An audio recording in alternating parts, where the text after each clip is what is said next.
চুক্তি স্বাক্ষরের ৩ সপ্তাহের মাথায় আবারও অচল হরমুজ প্রণালী। যুক্তরাষ্ট্র ও ইরানের সমঝোতা স্মারকটি কার্যত ভেস্তে গেছে। আন্তর্জাতিক মহলের স্বস্তি টেকেনি এক মাসও। হরমুজের অশান্ত জলরাশিতে আবারও বাজছে যুদ্ধের দামামা। যুদ্ধবিরতির পর থেকেই এই প্রণালীতে বাণিজ্যিক জাহাজে হামলা নতুন করে উদ্বেগ বাড়িয়েছে। এই পর্যন্ত অন্তত ৫টি বাণিজ্যিক ট্যাঙ্কারে হামলা চালিয়েছে ইরান। ব্যবহার করা হয়েছে ড্রোন ও ক্ষেপণাস্ত্র।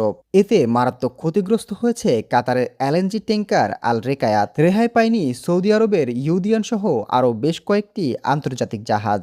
জবাবে কঠোর সামরিক পদক্ষেপ বেছে নিয়েছে ওয়াশিংটন। ইরানের উপকূলীয় শহরের পর খোদ রাজধানী তেহরানেও হামলা চালিয়েছে মার্কিন বিমান বাহিনী। মার্কিন প্রেসিডেন্ট ডোনাল্ড ট্রাম্প সাফ জানিয়ে দিয়েছেন, ইরানের সাথে এই যুদ্ধবিরতির মেয়াদ কার্যত শেষ। পাল্টা জবাবে বসে নেই ইরানও।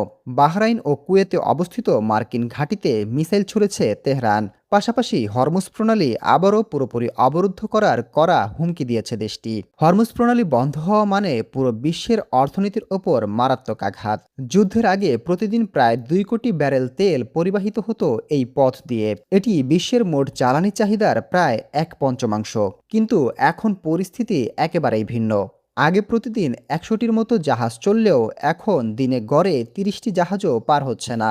সমুদ্রের তলদেশে মাইন আতঙ্ক এবং নিরাপত্তার অভাবে উপসাগরীয় অঞ্চলে আটকে পড়ে আছেন প্রায় ৬,০০০ আন্তর্জাতিক নাবিক। এই সংকটের জল আরও ঘোলা করেছে রুট ও ট্রানজিট ফি বিতর্ক।